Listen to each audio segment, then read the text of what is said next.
My name is Ryan O'Grady. I work at the Enoch Pratt Free Library, Maryland State Library Resource Center in Baltimore City.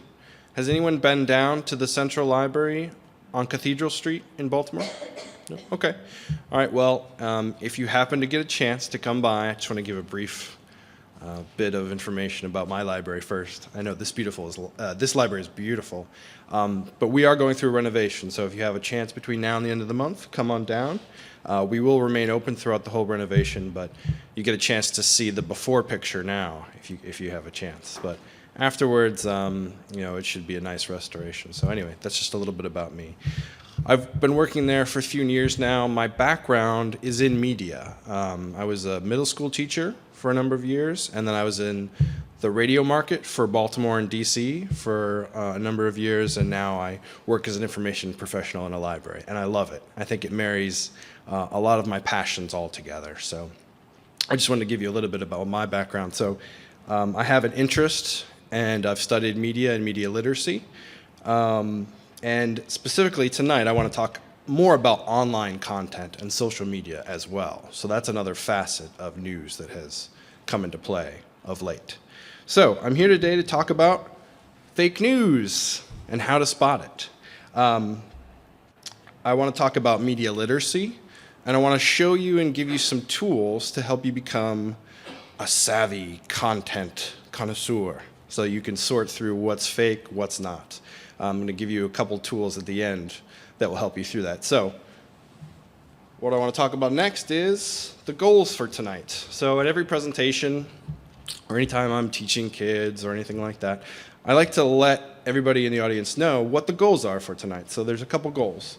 And the first one is to define fake news. If you look at a lot of the stories, or a lot of the media that's coming out about fake news, they don't really give you a definition for what fake news is. It's kind of understood that everyone understands what it is, correct? So I want to go out on a limb tonight, and I want to give you a definition that you can use and take back and think about as you go forward for what fake news is. The second thing is I'm going to teach you some strategies, and I hope you can take away some of these strategies, to evaluate news sources for yourself. Along with that is what I'm calling the 3 simple questions. It's boiled down from 5 questions, but I think 3 is enough, right? So instead of memorizing or thinking about 5 things, I think 3 things is easy to understand. And then the last part of today is practice, practice, practice. Much like anything else, it's a muscle, right? So if you're looking at news or you're consuming stories, you can't get better at discerning what is good or what's fake unless you practice. So at the end of today, I'd like to do some group activity where we sort of look at some things and we practice and we use our skills. I think this is a good time as any to maybe say, I want to make this as interactive as possible. So can I hear maybe from a couple of you about why you came here tonight, what your goals were or what you're hoping to learn? Because that might help influence and inform what we talk about tonight. We are teacher librarians, and we're looking to teach lessons on fake news to our students. So we're hoping to learn from you. Great. See me afterwards. I have a bunch of resources that I can send your way by email. Anybody else? Yeah, when I'm online, I just want to be able to, especially Facebook. When you see a lot of stuff there, I want to be able to look at it and go, is this really real or is this fake? I want to be able to, in my own personal reasons, I'm here for personal reasons, to decipher, is this real or is this fake? Okay, great. So we have professional reasons, we have personal reasons. Yes? I'm here for personal reasons as well. You turn on with iPhones, you always get information, and sometimes I question the source. There'll be a topic and it captures your interest, but my question is, should I bother because it may not really be? Sure. Excellent point. And you brought up a word that I'm going to talk about tonight, which is source, right? You want to know where that information is coming from. Great. And you don't have to say if it's personal or professional. I don't know what it says personal, maybe. I know during this election process and everything later, people said, that was fake news. I didn't even know somebody was fake. So I said, I need to understand this. Sure. And you brought up a really important point, which is politics. And unfortunately or fortunately, I'm not going to talk a lot about politics or reveal one side or the other tonight. So if you're here for that, you might not get exactly what you're looking for. I think it's, what are the two things you're not supposed to talk about with family and others? Religion and politics. So I think politics is going to be left out of this for the most part. This is really just sort of a centrist view on how you can decide for yourself using some research tools about whether the news coming to you is real or not. Did you want to say that? Yeah, I mean, like 2 years ago, the whole term fake news wasn't even a term. Sure. Right? Now it's like in the news all the time. Oh, that's fake news, that's it. It's like, you don't know who to believe anymore with anything, because That's a good point, you don't know too. if it's fake or real or what's going on. Yeah, and if you think about it, even a couple years before that, something was called infotainment, if you remember that. It was sort of information with entertainment. It was a more satirical take on what was going on. So great. Is there anybody else before I move on? Yeah, there's another reason is I hear that people make money Sure. making up these stories. Where? Yeah? That's a really good point. We can get into a little bit about that. If you think about media itself, I mean, it is a profit-driven type of industry as well. I mean, newspapers, back in the day, it was all about how many subscribers you had. Nowadays, it's about how many views you're getting, or how many likes you're getting, or how many shares on social media. So I understand what you're saying. I think what you're saying is, I hear people write these fake stories and they get paid money for it, right? Is that right? And how is that happening? Okay, I can talk a little bit about that. All right, so if there's nothing else, I want to go over just a little bit about what our agenda is going to be. So I'm going to talk for a couple minutes. I want to give sort of a presentation. Again, I want to define for you what fake news is, because I think that if you look, you don't see a lot of news organizations giving you a pure definition for what it is. And then I'd like to have a little bit of a group discussion. It's great that you're sitting in pairs. I'd like to maybe get you to think on your own for a minute and then turn to your pair, and then we'll share as a group. I have a question for you that I'm going to ask you in a little bit. And then I'm going to do a little bit more of a presentation piece where I'll talk about media literacy. I'll give you those couple questions to evaluate and strategies. And then at the end, we'll have another chance to do some group work together, looking at some perhaps fake news stories. And of course, discussion and any questions. If at any point throughout this you have a question or something you want to bring to the table, please go ahead and raise your hand. I want to make this interactive as well, okay? So tonight's presentation is, like I said, it's a little more focused on websites and the internet, specifically social media. And it's specifically about how you can increase your media literacy to spot fake news, or what some people call misinformation. So, types of fake news. We've already brought up a couple when you gave examples. So I heard satire. I heard someone was saying, I see a news story and I want to see, is that real? How can I possibly know? So there's a couple different types of fake news. There's 4 specific categories that I'm going to show you. A lot of media analysts agree about this. And before I do, I just want to talk a little bit about fake news. It's everywhere these days, and some people call fake news anything that they hear that they disagree with, right? If you disagree with it, then it's got to be fake. That doesn't fit my worldview, so there's no way that's real. So that's one, okay? Another one is hoax news, right? So something that's a hoax. A little bit on the sliding scale that's a little more extreme is propaganda. And I think that we live in a country and a time where propaganda is not the main source of news that we are fed, right? But in some instances and sometimes periods of history, propaganda was more mainstream, was maybe the only type of way that people were getting their news, or one of the main types. Satirical. Fake news nowadays is, or can be, born digital. And what I mean by that is, if you think about how news has developed, we've used to have film, and it would get recorded onto a physical medium, right? And then you'd go back to the office and you would have to cut the film, edit it, and that was how you would show it. Or audio, same thing. Nowadays, it's digital. So it's ones and zeros. And since it's born digitally, you can manipulate it right as soon as it's coming out. So let's take, for example, Bigfoot. We all know the picture of Bigfoot, yeah? So there's a famous picture of a big hairy figure walking in the woods like this. Something like that nowadays could be born digital. That was clearly a photograph that was taken, but it could just be created from scratch on a computer. Okay? So think about that as a way of fake news. We also have misinformation that is misinformation on purpose. We have fake news that's created and written for a profit. And we have fake news that's targeted at specific groups to incite certain feelings. And you may see that on places like Facebook. You may see that on social media. So let's talk about the 4 categories. The first category is fake, false, or regularly misleading websites that are shared on social media. Places like Facebook, okay? So that's the first category. It doesn't have sources, it's not verified, it comes up on social media, and people, by virtue of just a click and sharing it with others, are essentially creating an echo chamber where it just receives click after click after click and becomes more popular. So it's not necessarily that anything within the content was real or fake.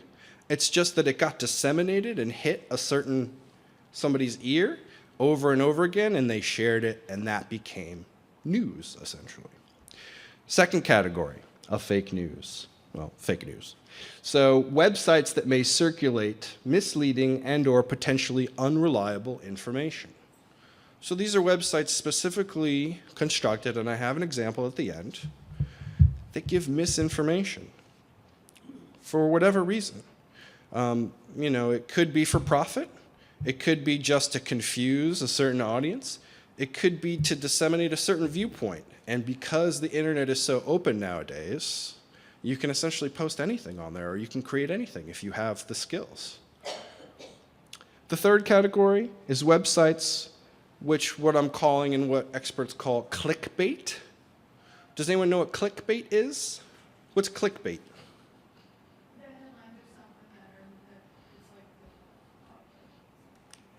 The headline is the hook. That's great. That's very succinct. The headline is the hook. And it's probably or possibly unbelievable because it's not true. I have an example of that later on, but I'll just sort of tell you about it. It was Obama has a plan to run for 3rd term, something like that, okay? So it's a clickbait title. Of course you're going to click that. Somebody's going to run for a 3rd term? We don't do that here, I want to read more about that. Or something just so outrageous that it makes you click it and you want to read more about it. And the 4th category, which is my favorite, is satire or comedy. Because a certain sort of catharsis happens when you take maybe what you might perceive that's going on in the world that's unbelievable, but it's true, and you twist it in a certain way to make it funny for yourself, or to make it a satire because you think society is going down the wrong path, and the way maybe you earn your living is through making jokes. So we have satire sites. Can anyone name a satire site? Yep. Andy Borowitz is a satirical author on The New Yorker, and I found over the past couple of months he actually labels it as satire because a lot of people were reading it and thinking it was real. So I think he's excellent. And you know what? People would take it and share it, and it wouldn't have that satire tag, and people would think it was true, right? So it's great that he's doing that now. Was that your answer too? Yeah, okay. Anybody else? The Onion, yeah, and I have an example from The Onion later on. Got it. Okay. All right, great. So if you're looking for 4 distinct categories, anytime you see fake news, most assuredly you can fit into one of these. And if you have your notes in front of you, feel free to take that home. But I'm going to continue on ahead here. So what is fake news? After doing a lot of research, like I said, no one really gave me a definition for what fake news is. It came up as a topic. Radio reports, TV reports would say that something was fake, but I wouldn't find out until later, maybe.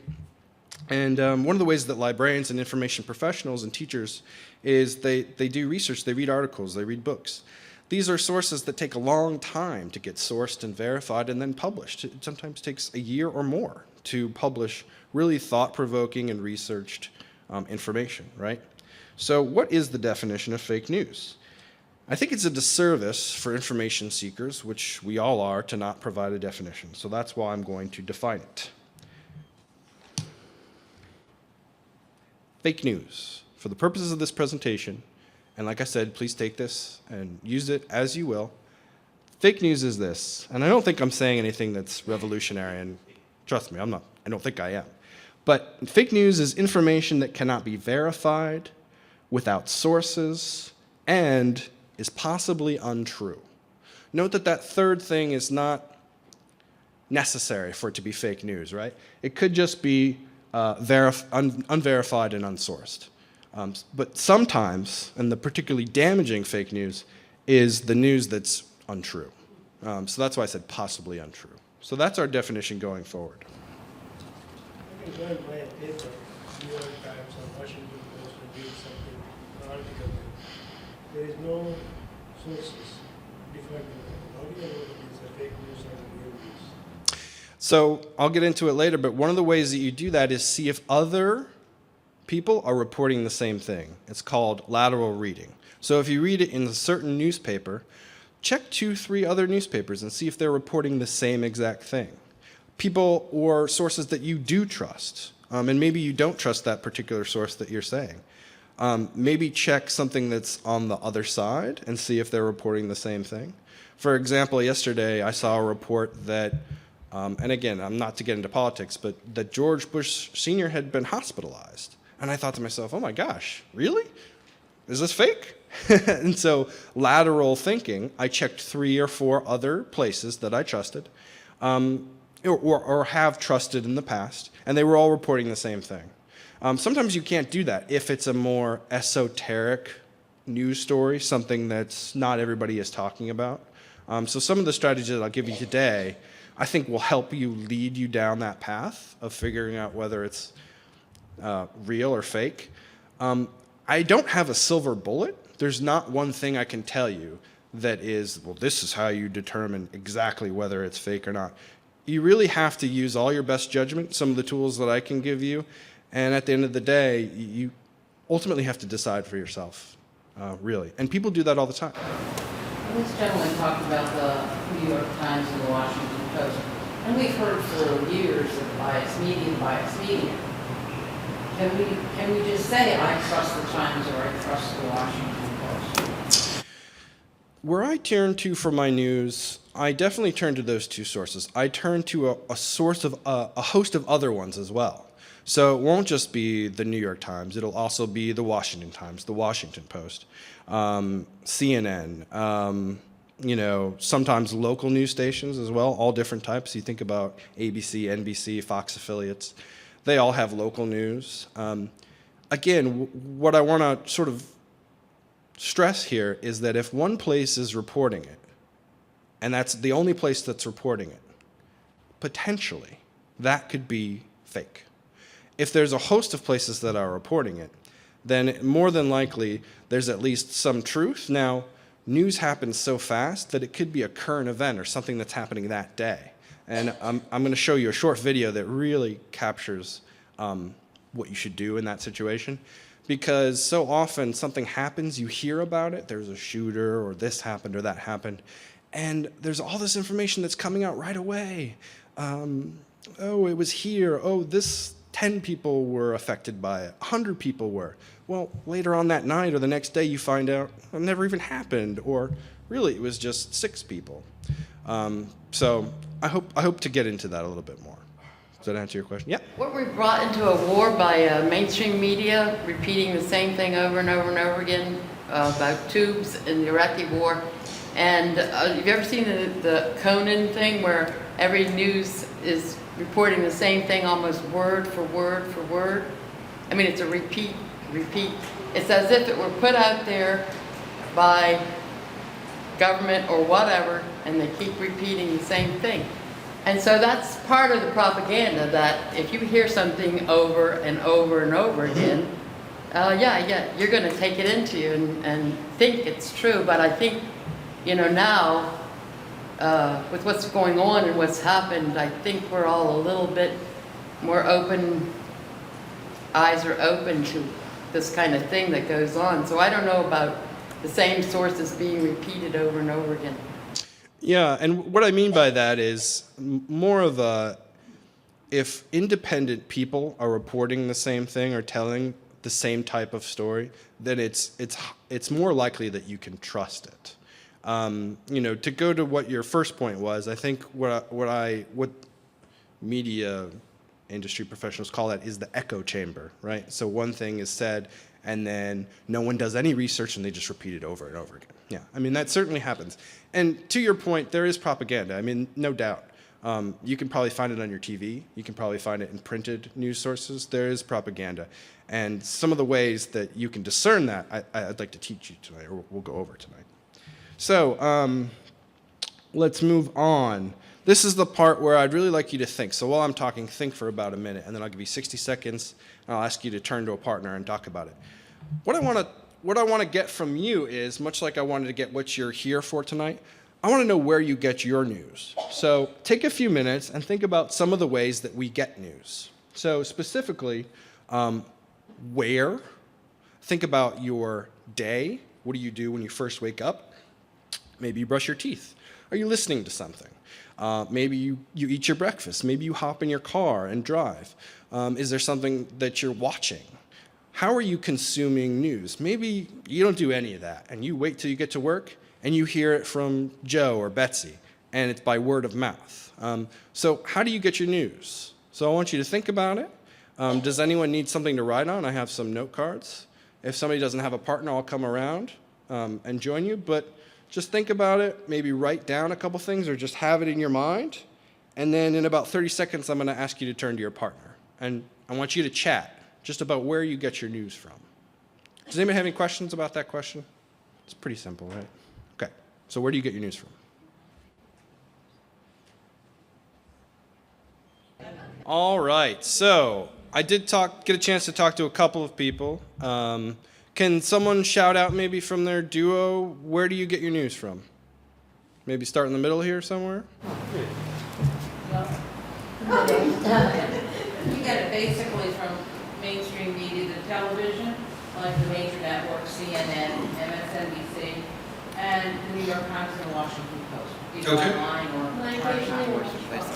Okay. So TV. Other folks are hearing. Here, TV. Okay. What else? Back here, maybe? NPR. Yeah, And is that on the radio? Yeah. Okay. do you remember Because they have a website too, and they have. the guy? It's on, Alexa. Alexa, play this.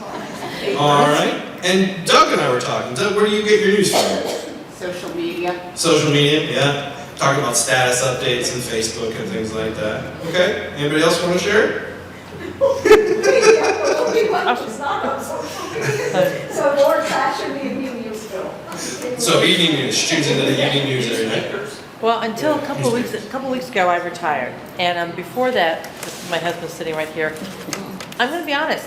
I didn't have time to really worry about what was in the news. I had to get to work. I had a job to do, and I did it. He was the one that, when he retired, he would tell me in the morning when I'd come down. Okay, so he would tell me he'd read the Post, he'd read whatever he'd have on the news, and he'd tell me what the weather was, what was going on in the world, and this and I'm like, that's great, honey. Gotta go. I'm just honest, and that's how it was. Now that I'm retired, I am probably taking a little bit more time to look at what's it. This is one of the reasons I'm here tonight, is to find out, what's really real out there in the internet.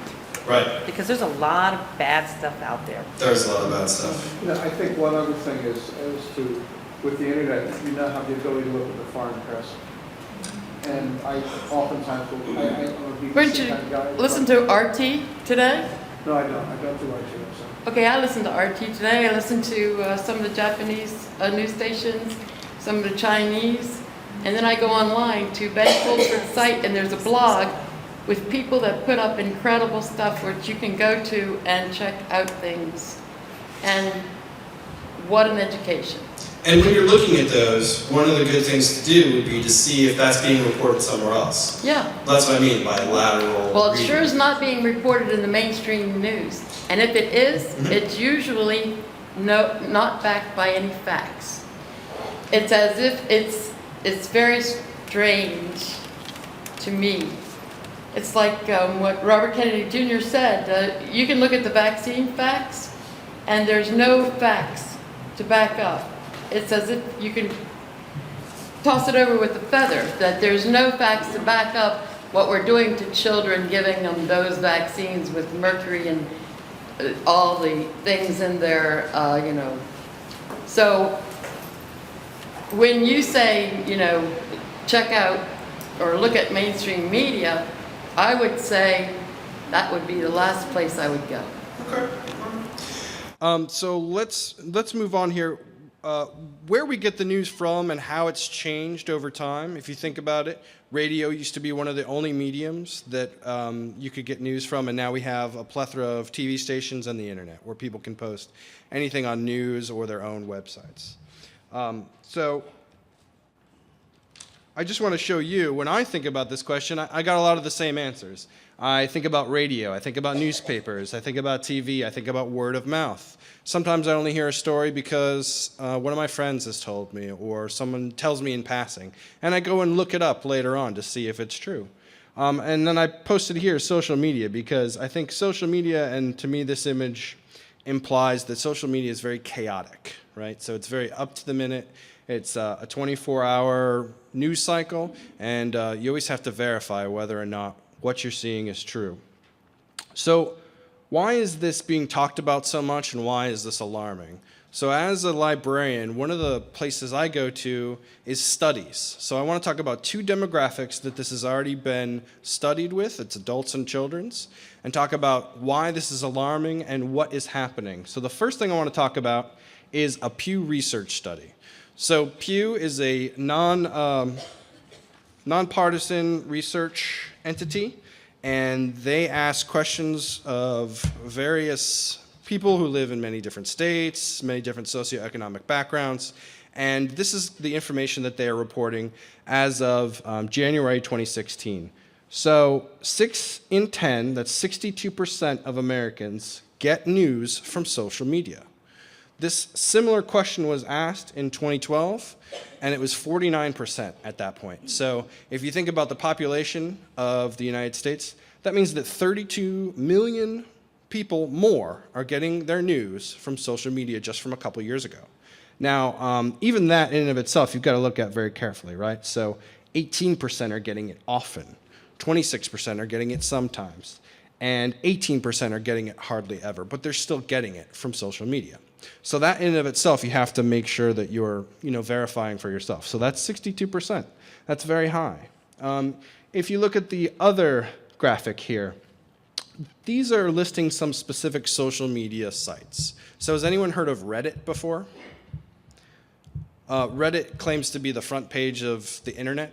It's basically news stories that are upvoted by users. So they'll say, oh, this is interesting, and the more it gets upvoted, the more it gets commented on, the more it's brought to the first page. And you can go page by page by page, and there's lots of different news stories. It's not just news, it's also pictures and media and things like that. But a lot of young people are using it, and what is alarming is that 70% of them are getting their news, or they're going there to get news. Same thing with Facebook and Twitter. 60% for Twitter, almost 66% for Facebook, and then we have various other social media websites. So just to give you a little bit about this study, it was done, like I said, in January of 2016. It had, 4,500 members, and this was just supposed to be a swath of America that they were researching. The next, so adults, that's adults. Children is a little bit more alarming. If you've read the news lately, there's been a Stanford study, and it looked at not only middle schoolers, but also high schoolers and college age. And students, an alarming 82% of middle schoolers, could not tell you what the difference between a real story was and sponsored content. When you hear sponsored content, what does it make you think of? Makes you think advertisement, which makes me think money, which makes me think that somebody paid for this to come up there. So what's happening with younger people is they're not as much able to discern what sponsored means. So when they see that, it's not triggering something in them saying, oh, maybe what I'm reading isn't exactly the whole truth. Maybe someone paid to get that up there. 66% of middle schoolers could find nothing wrong with a bank executive authoring a piece on why middle schoolers should have more financial education.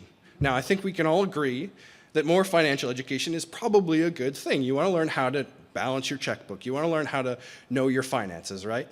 But the point is, middle schoolers found nothing wrong with perhaps the conflict of interest that an executive running a financial firm would have in writing that piece. Obviously, as adults, we can discern that they wanted, future customers, something like that. And then 40% of high school students, when they were presented with a picture of deformed daisies, has anyone seen this picture of deformed daisies? Yeah, one or two people. They found, just by looking at that picture, that they completely agreed that it was from the Fukushima accident, nuclear accident that happened a couple years ago, based on nothing other than just seeing the picture. And so when you're presented with a picture, you need to ask yourself a number of questions.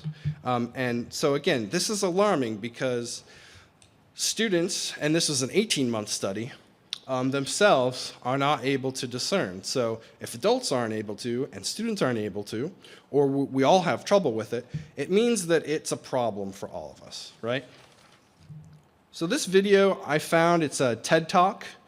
It's just a couple minutes long, but I think it gives you a good navigational path for how to consume media. So I'd like to show that right now.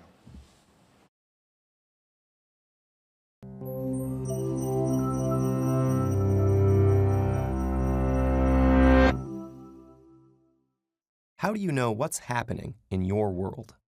The amount of information just a click away may be limitless, but the time and energy we have to absorb and evaluate it is not. All the information in the world won't be very useful unless you know how to read the news. To your grandparents, parents, or even older siblings, this idea would have sounded strange. Only a few decades ago, news was broad-based. Your choices were limited to a couple of general interest magazines and newspapers of record, and 3 or 4 TV networks, where trusted newscasters delivered the day's news at the same reliable time every evening. But the problems with this system soon became apparent as mass media spread. While it was known that authoritarian countries controlled and censored information, a series of scandals showed that democratic governments were also misleading the public, often with media cooperation. Revelations of covert wars, secret assassinations, and political corruption undermined public faith in official narratives presented by mainstream sources. This breakdown of trust in media gatekeepers led to alternative newspapers, radio shows, and cable news competing with the major outlets and covering events from various perspectives. More recently, the internet has multiplied the amount of information and viewpoints, with social media, blogs, and online video turning every citizen into a potential reporter. But if everyone is a reporter, nobody is, and different sources may disagree not only on opinions, but on the facts themselves.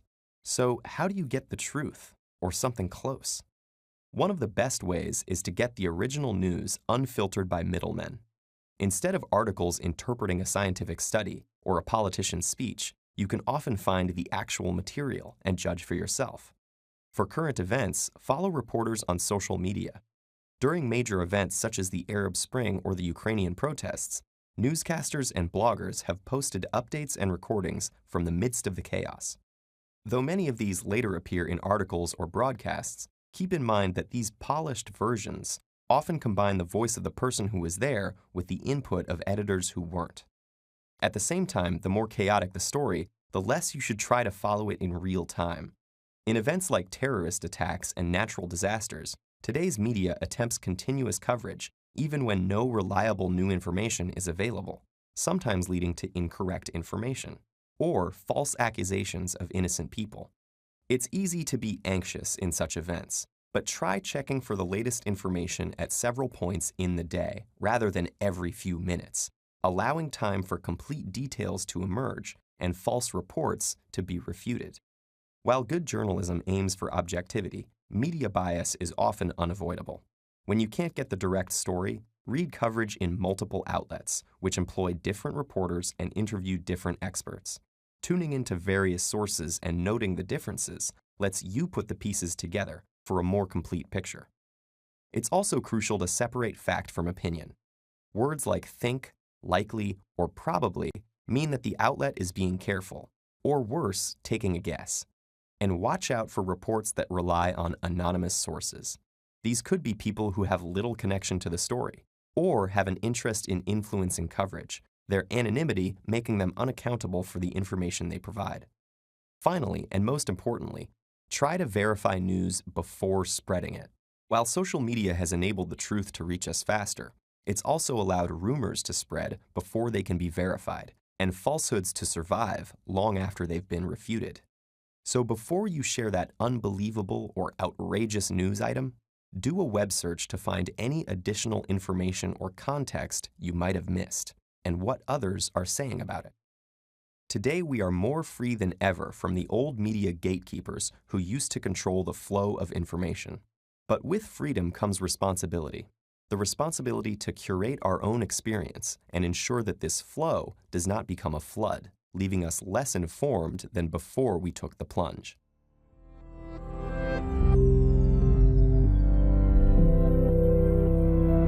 What are some of the themes that this video brings up? One of them is the one that I've been hitting again and again, which is look at different sources. What else did you hear from this that would help you down the path of discerning and figuring out whether something is fake or something is real? They said some up and polls that things are happening. I didn't want to believe that, but they explained news media is not there. They're taking what was online and creating their own version of it. So if you go directly to the source, for example, somebody who's on the scene or a reporter, and you're following them on social media, or you're reading their blog post, chances are you're getting something that's a lot more unfiltered, right? Whereas, and I don't know how many of you know this, but if you're even reading a newspaper headline, those aren't written, in general, by the authors themselves. That's the editor that's writing that headline. And we can ask ourselves, why might that be? Because a headline is attention-grabbing.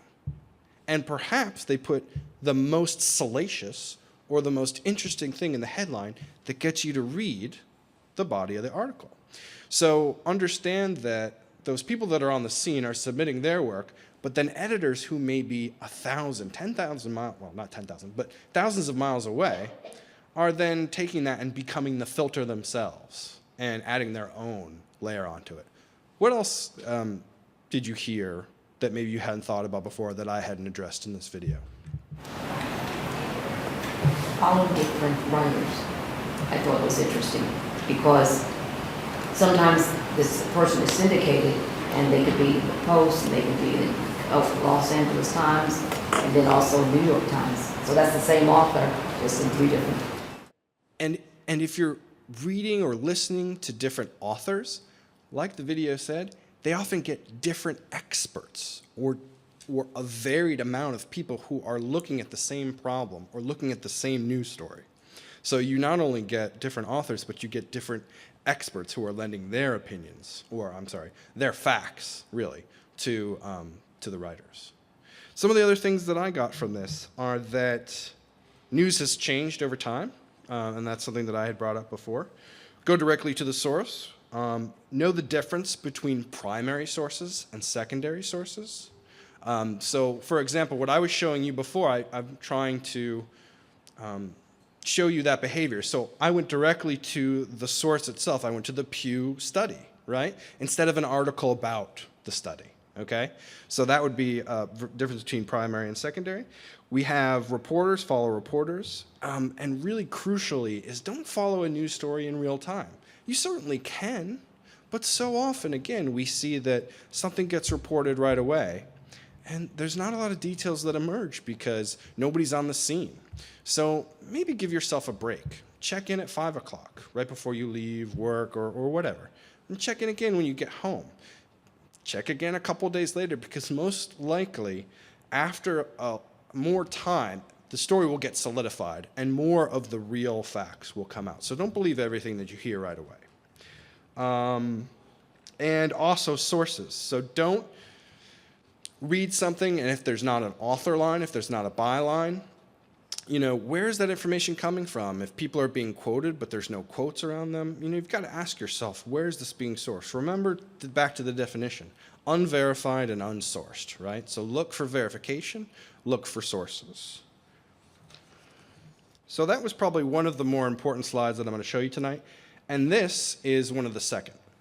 And this is from the Center for Media Literacy. And again, this is a nonpartisan entity that is interested in educating the public about media literacy. So, from this, there's 5 key words, and again, next I'm going to show you the 3 questions, but I kind of got my thinking from CML, which is the Center for Media Literacy. So the 5 key words here are authorship, which I don't have written on here, so it's authorship, format, audience, content, and purpose. So what do I mean by those 5 words? So authorship. We want to ask ourselves, who's creating this message? Who's this piece being written by? Who is it that you're listening to? I heard somebody talk about slant on news or the pundits. Who is this and what's their background? Do they have a PhD? Do they have any advanced degree whatsoever? Maybe they just have broadcasting experience, maybe just journalism, but the more degreed they are, chances are the more education they have. The more you can trust them if it's in a specific field. So what does that question lead you to? It leads you to understand that all media messages are constructed. There's no media message that you're getting that's essentially unfiltered, even from the person who's on the scene. It's filtered through their own personal life experience and through their lens. Chances are that you're getting more to the heart of the matter when you're following those people who are on the scene, but understand that most media or all media is constructed. The second one is format. So if you think about format, what are the techniques that are being used? Sometimes you can see this in advertisements really easily. They'll play music, right? They'll cast certain types of people, age, sex, gender, doesn't matter. They're using those actors or that music for specific reasons. So what techniques are they using to attract my attention? Remember the headline grabbing. If it bleeds, it leads. That's what has always been said. So understand the concept, which is media messages are constructed using creativity, and the creativity has its own rules. The next question that the CML talks about is number 3, how might different people understand this message differently? And that's audience. So the core concept there is audience. Different people will see the same message differently. For example, if it's advertising a vice like smoking or drinking, someone who abstains from that message really isn't for them. So think about how other people might interpret a message that they're getting. Think about how different people interpret the news. 4th one is what lifestyles, values, and points of view are represented in, and then just as important, or omitted from the message. So think about bias, or think about what values something is talking about. Media have embedded values and points of view. So that's content. And a lot of the messages is usually content. And the last one is purpose, the why. Why is this being created? And so often, I think we're right. It is created for profit, sometimes specifically. So most media are organized for profit and power. So I think these provide some of the keys and some of the questions, more meta thinking and more involved than the 3 I'm going to get to, which I'd like to get to right now, which are these. And I can show you that slide later, or you can have it on a printout. These are the questions really that I think boil down. So every time you're presented with something in the news, I think you should be asking yourself these questions. Who's creating this? What are they trying to tell me? And why? The who is, you can research them online.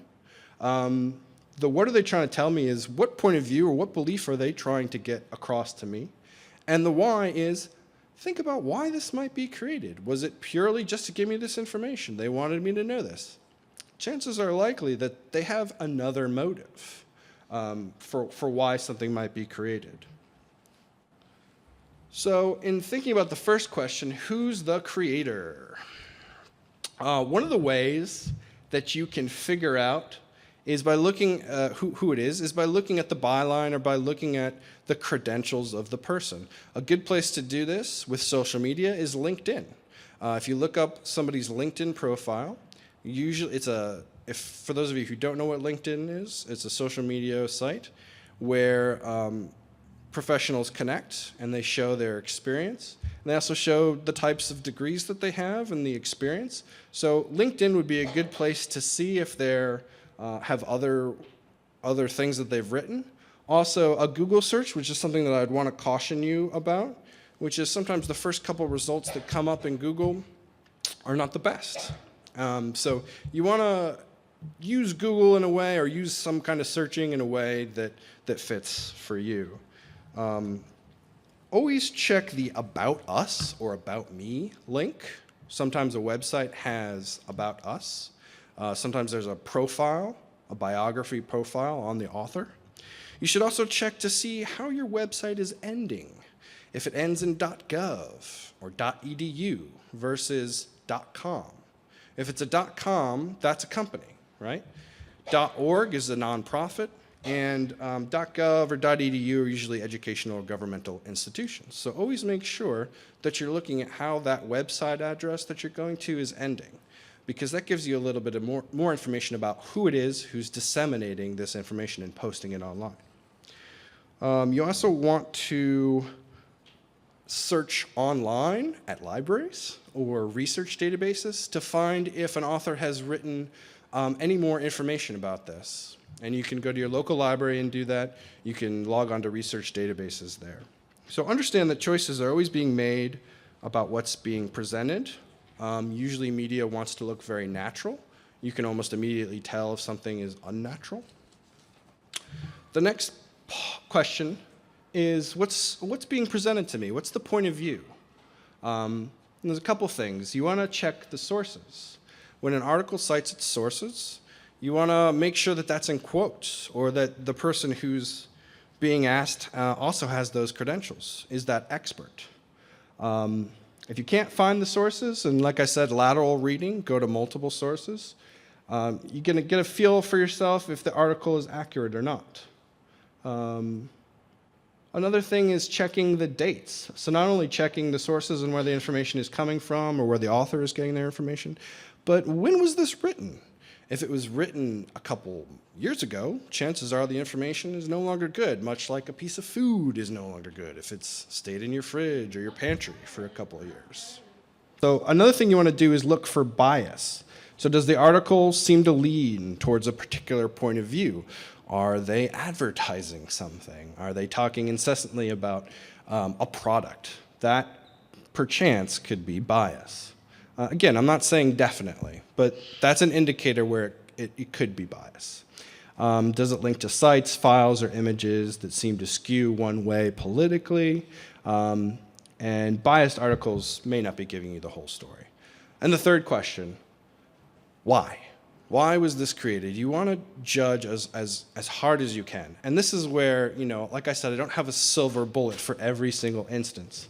If what you're reading seems to be too weird or too good to be true, it might be. So you have to take that into account, and you have to decide for yourself sometimes. Perhaps the mainstream media is reporting something that's, hasn't unfolded all the way yet. Two strategies that you can use, and, it's called CRAAP, so crap test for short, and CARS. They're basically, I'm not going to go into too much detail, but they're basically asking you the same questions and the ones that I've been talking about tonight, which are currency. How recently is this information being brought to you? Relevance. Does the article headline relate to what's written in the body? Is what is initially said really what comes out at the end? Authority. What type of authority does the person who's writing this or showing you this information have? You can look them up online. You can read more about them. Accuracy, purpose. Again, what's the reason why? Why was this being created? And this isn't just about spotting the stereotype. So what I'm asking you to do here is, work and think to uncover the assumptions about people and events that may not be obvious at first. And remember that media and news is often trying to sell a product. It may not be a physical product, but they may be trying to sell a certain type of view or a slant. And remember that you have to be asking yourself all the time, why? Why? So now I want to get to the last part of today's presentation, which is, again, more interactive. Remember before I talked about the flowers, right? So here's the exact post that they tested middle school, high school, and college students on. They gave them this photo with the title, Fukushima Nuclear Flowers. Not much more to say. This is what happens when flowers get nuclear birth defects. And the question they asked was, does this post provide strong evidence about the conditions near the plant? Explain your reasoning.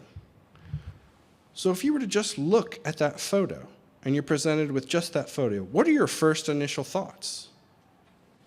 Those daisies don't grow on trees. That's not that flag. Sure.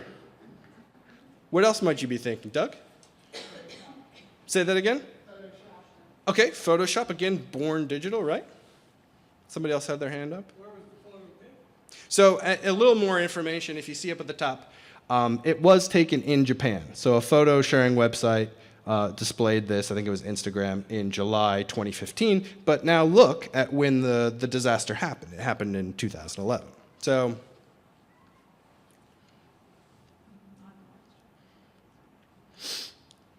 what else might you think when you see this photo? I mean, does anybody know anything about horticulture or how genes in plants and animals grow? This one is a little bit of truth, it's a little bit of fiction. The part that's true is that these are indeed flowers. This was indeed taken in Japan, but this was taken 108 miles away from where Fukushima happened. It was also taken 4 years later. So in the research that I did, experts are not horticulture and agriculture. They're not saying that this is definitely as a result of the nuclear plant. They've seen this happen in daisies all over the world, in various places where there has been no nuclear disaster. But they're not ruling it out. So this is one of those mixed ones. This one is difficult. You know, you see a picture, and you can't help but believe it. But remember, it might have been Photoshopped. This one wasn't. But you got to ask yourself those questions, right? Who's creating it? You know, if it's just somebody on Instagram, how can I trust them? Should I trust them? Maybe they're using a certain type of filter. Maybe they're editing it and posting it that way. So this one is a little bit tricky. So it's a little bit of fact, a little bit of fiction. And what about this? I just took these screenshots the other day. One of them is from a website that is nbcnews.com, and the other one is nbcnews.com.co. Can you guess, or do you know which one is which? How do you know? And why is that? You have to go back to the website to determine what the URL is. Sure, exactly. I know this because I read this article in Teen Book the other day. It's doing a really good job. And I can, you know, I have another resource that I can show you that is dissecting what a URL is, right? So it can show you piece by piece what you're looking at. But you're exactly correct. You always want to look at the ending. So which one do you think is the real one? Which one do you think is the fake one? The one that has the NBC logo, I think, would be good. Bingo! There's the good indicator, right? Do they have the company logo there? Yeah, that one doesn't. So the one on the bottom has it, the one on the top doesn't. What else?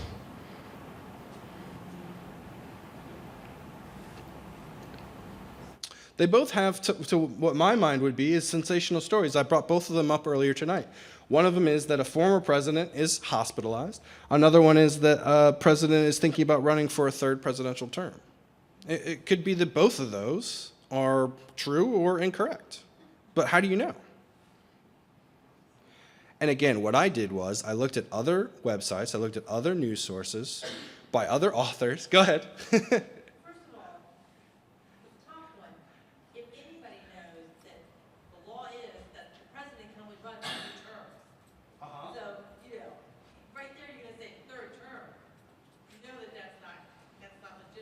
Right, and it doesn't say he's thinking about it, it says that he announces, right? Okay. Remember back to my definition, verified and sourced. So verified, can you get a clip of that person saying that he's running for a third term somewhere? Try to find it online. Sourced, where's that coming from? Same thing. So what I wanted to say was I went and I looked at other news sites to see, because I was flabbergasted that former President H.W. Bush was hospitalized. I looked and I saw 5, 6 different places that were reporting the same thing. So again, it's not saying that that is definitely true, but it's much more likely that all these different authors with all these different sources or experts or information reporting the same thing, that what you see is true. Whereas when I looked to see if current, for another day or two, President Obama had announced that he was running for a third term, this was the only place I could find it. I couldn't find it anywhere else. And actually, that's not even true. I could find it on social media because somebody was clicking and sharing it. But that was the only thing. It all went back to this original source. I couldn't find anyone else talking about it or reporting it. And that's what we were talking about before with the echo chamber, right? It's that no one does their own research. They just sort of click or share the thing that they see without verifying it or sourcing it. Any other comments or thoughts about this? Yep. I actually have a question. Sure. I'm not very media savvy or social media savvy. Can you tell me what a bot is and what a troll is and what a snowflake is? So I can. A bot, but I haven't done as much research into those as I have on other issues. So as far as I understand it, a bot is a program that's written to just replicate anything that they see, right? So it's a bot, it's a robot. So essentially, if there's a tweet that comes out, a programmer somewhere has written an algorithm that takes exactly what the tweet says and word for word shares it or disseminates it to people who are following that bot, and then it gets replicated over and over again. So if someone else has more information, please chime in. But that's my understanding of a bot. What was the other one? A troll. Okay. So that's sort of the nasty side of satire. It's someone who's on purpose, and I'm going to get to an example of it in a minute.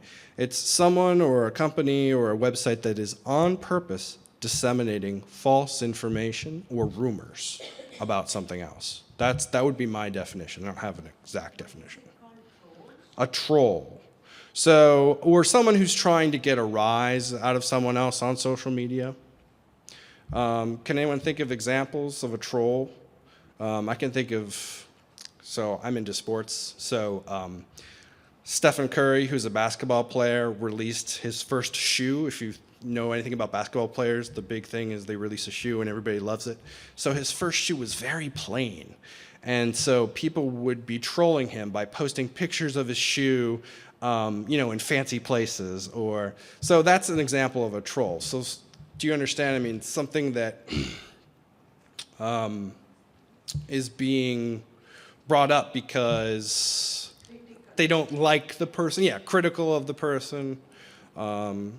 In a constructive way, but something that's trying to get a rise or a reaction out of other people. I think stalking is somewhat different in that you're intentionally trying to hurt over and over again, right? So it's a more long-term. Trolling can be more of a short-term, but it can also be long-term. But trolling is more, while it is a darker side, I don't think it's as serious as stalking, because if we think about bullying as well, especially for younger people, the intention there is to make someone doubt the veracity of themselves, right?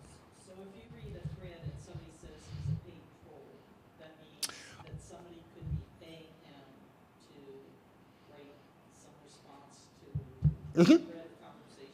Okay. Yeah, so I think I understand you a little bit better now. So sometimes when you look at the comments section of any kind of article online, it is some people's job to go into comment sections and deliberately say certain things. So say something that's in support of or against what's being written in the body of the article. Same thing happens in marketing. They really have this down. So Amazon.com, for example, if you look at the reviews, sometimes you can't trust all the reviews because people are being paid. Or, I was looking at it more of somebody's using their own time to troll someone else. But yes, there are paid people who are on payrolls to do that sort of thing. I'm not a big conspiracy person, but that is a job description for some folks. All right, any other questions about that? Again, I've done a little bit of research into that, but I'll add that next time. I'll do a little bit about that. All right, so this is an example, if you go back to those categories, of category 2, websites that are circulating misleading or potentially unreliable information, at least, the top one. The next is slate.com. Does anybody know or is anybody familiar with slate.com? How would you describe slate.com?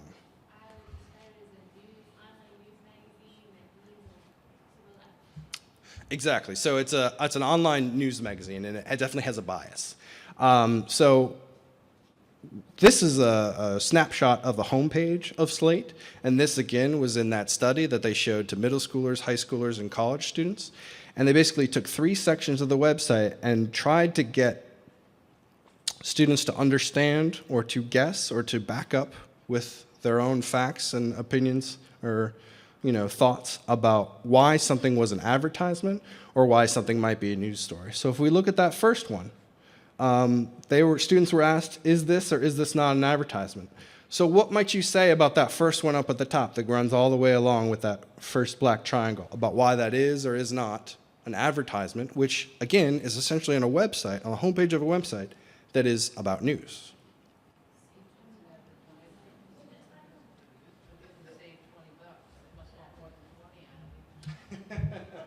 So money is brought up, right? That's a good one. What else do you see? Remember, symbols, slogans, things like that. We have a slogan. We know you've got a story. We have a symbol. Sometimes, those are marketing tools. What about the next one? Should California stop growing almonds? What do you notice about that you might not notice about other sections? It's got a source, it's got a byline, it's got an author. So chances are higher, right, that is potentially a legitimate news piece. And what about the bottom one? Sponsored content. So, again, we're adults, and we might have a better toolbox to discern some of these things. But again, what's alarming, if you look at that study, is that younger people don't. A lot of people said that this bottom one, again, sponsored content, well, it's probably all right because it's sponsored. Someone paid for it. You want to think a little bit more about that.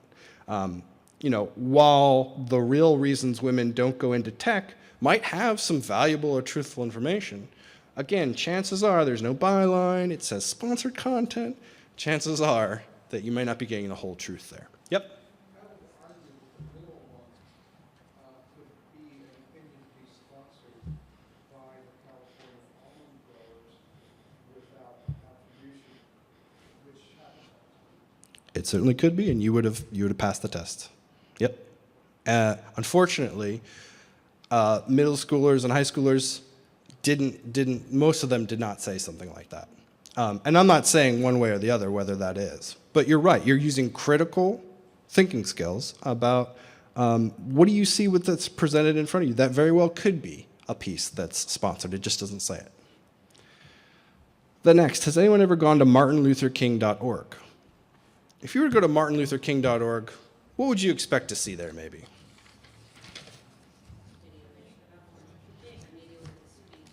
Video of his speech is great. What else? His mission. Information about the man himself, right? Or the movement. His family. So if you go to martinlutherking.org, what do you see here? And I know it might be hard to see. Okay, one thing that jumps out right away is rap lyrics. Was rap around when Martin Luther King was around? Not as we know it today, right? No one was talking about rap music back in the 60s. What else do you see? And there's something that I'm not showing you on here that I'll tell you a little bit about. It's at the very bottom. Yep, so it says why the King holiday should be repealed. Do you think there's a slant to that? Do you think there's a bias, perhaps? Right. Watch the new Martin Luther King educational video. So apparently Martin Luther King is making new videos. So there's a lot of things that sort of, if you look at this just on the face of it, and you're a critical thinker and you're asking those questions, who's creating this? And that's the part that I'm not showing you. It's at the very bottom. It says it's hosted by Stormfront. Does anyone know what Stormfront is? It's a white nationalist movement, basically.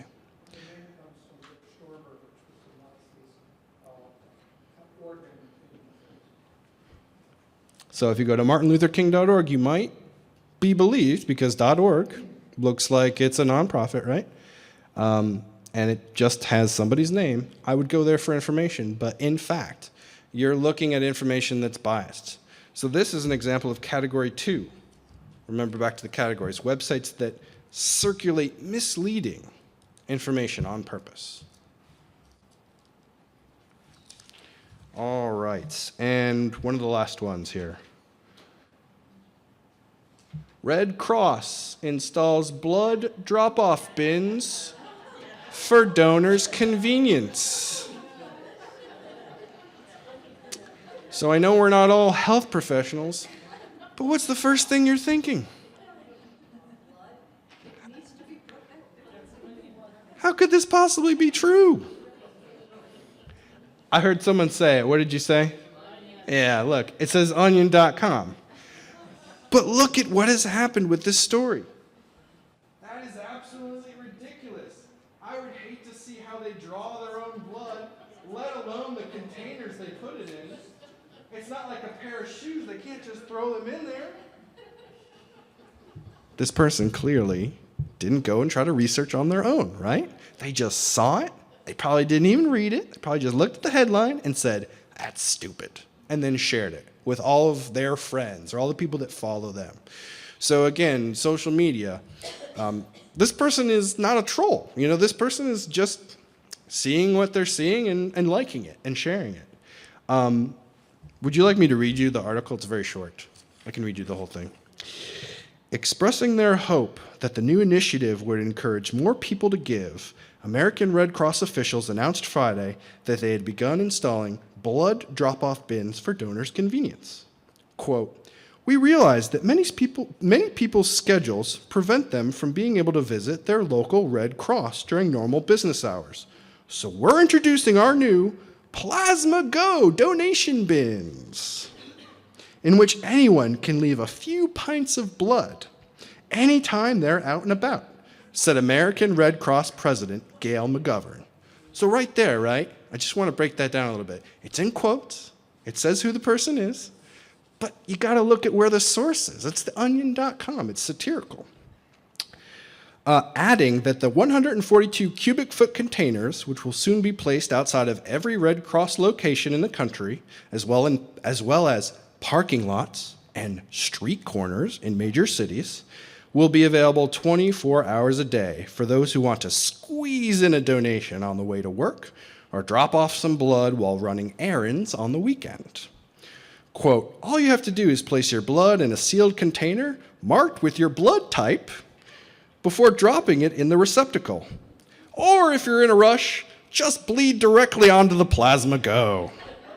And we'll sort it out later on our end. Whatever's most convenient for you," end quote.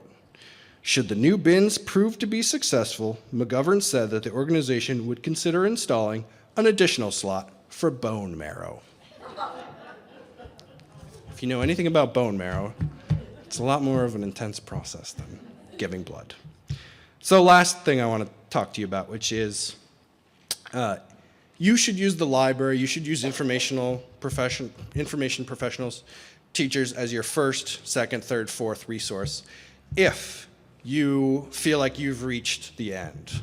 Because one-on-one, a librarian or somebody who's an information professional can sit down with you and go over something that you may have questions about or be confused about.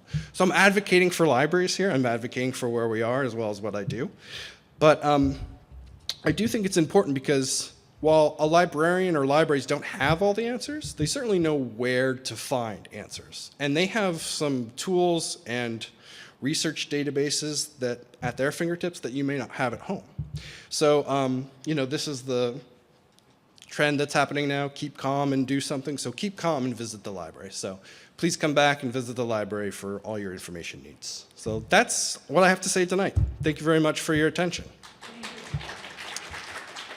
I think we have a couple minutes if you want to have a discussion or some more questions. Sure. Fact checking.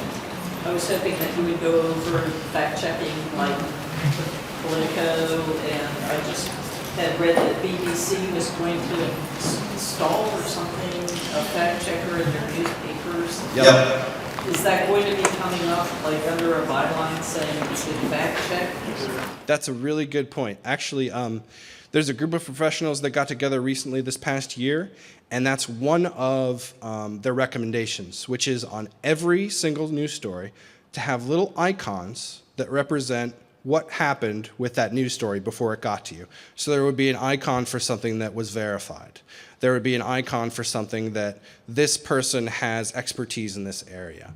I don't remember the name of the conference, but there's also a number of tools that are being developed currently, something called Hoaxy, Hoaxy. It's a tool that you can install in your internet browser, and it basically, now remember, I'm not suggesting that you use this, but these are some of the tools that are coming to light now. It's basically the algorithm discerns whether news is fake or not. It filters. Yeah, it filters the news. Yeah.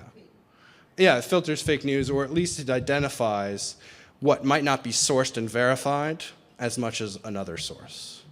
And I know I'm supposed to do this too, I think. So I'll leave it on this. What was the second part of your question? I'm sorry. Oh, so countries, not only news organizations, but some countries are now developing plans or have in the works plans to develop agencies that will check for fake news. So I think Germany is one of those countries, the Netherlands as well. Again, I didn't include it as part of this. There's such a huge landscape of all this information out there that I didn't think it was as important, but you're right, and I will include that in future presentations. There are, like I said, now countries that are developing agencies to check the news before it gets distributed, as well as news organizations. Yeah. Yep. I wanted to make one point. I was at a conference the day before Election Day, and the keynote speaker talked about misinformation and disinformation studies. And they found that 85% of people who were exposed to misinformation or disinformation lies, after being confronted with the truth, where it's clear that it was wrong, 85% of them still believed it. And this was the day before election, and the FBI issue of 11 days prior came up as a discussion point. So I think that's a very, very interesting point. That's a really good point. The people who are putting out fake news realize that only 15% of the people who see the fake news will very likely realize that it is fake news, even when it's backwards. 85% will not believe it, even when the truth is irrefutably given. It's that first impression, right? It's hard to change that first impression that you get. Just like, like I said, when it's a breaking news story and the first thing you read is 10 people died or 100 people died, and then you find out that it's different, it's hard to change that viewpoint, that first impression. And thank you, Robyn and the Calvert Library, for hosting me very much. I really appreciate the forum, and thank you all for coming out tonight, too.